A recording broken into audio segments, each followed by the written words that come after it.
میرے محترم بھائیوں، تقدیر کو اگر کوئی چیز بدل سکتی ہے تو وہ دعا ہے، اور جو دعا کا سب سے بہترین وقت ہے جس میں اللہ سبحانہ و تعالی خود اعلان فرماتے ہیں، ہے کوئی مجھ سے مانگنے والا، ہے کوئی مجھ سے لینے والا، ہے کوئی مجھ سے چاہنے والا۔ میرے محترم بھائیوں، تہجد کا جو وقت ہے یہ اس کائنات کا سب سے بہترین وقت ہے، جس وقت اللہ سبحانہ و تعالی ہر دعا کو قبول کرتا ہے۔ تو اگر بیٹے چاہتے ہو نا تو تہجد کی عادت بنا لو، تہجد کی، اور سجدے میں جا کے رب سے مانگو۔ میرے محترم بھائیوں، اس وقت دعائیں سنی جاتی ہیں، اس وقت دعائیں قبول ہوتی ہیں۔ اور اس کے ساتھ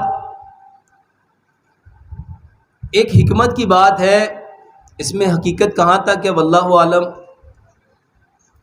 جو چاند کی طاق راتے ہیں، جو چاند کی، میرے محترم بھائیوں، یہ اللہ کو بڑی پسند ہے، یہ اللہ کو، اور اللہ سبحانہ و تعالیٰ نے لیلۃ القدر کو بھی کس رات میں رکھا ہے، اور ہمیں جو لیلۃ القدر کی تلاش کا حکم دیا وہ کون سی راتوں میں دیا؟ طاق راتوں میں۔ میرے محترم بھائیوں، جب آپ کی بیویاں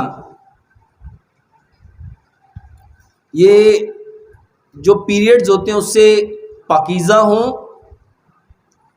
اور اس کے بعد جو چاند کی طاق راتیں ہیں، اس میں اپنی بیویوں کے پاس جاؤ۔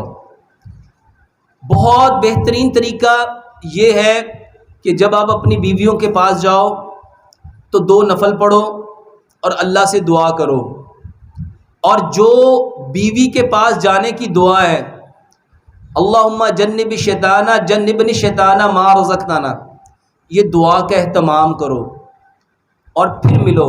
انشاءاللہ اللہ رب العزت آپ کی ساری نیک خواہشات کو پورا کرنے والے ہیں۔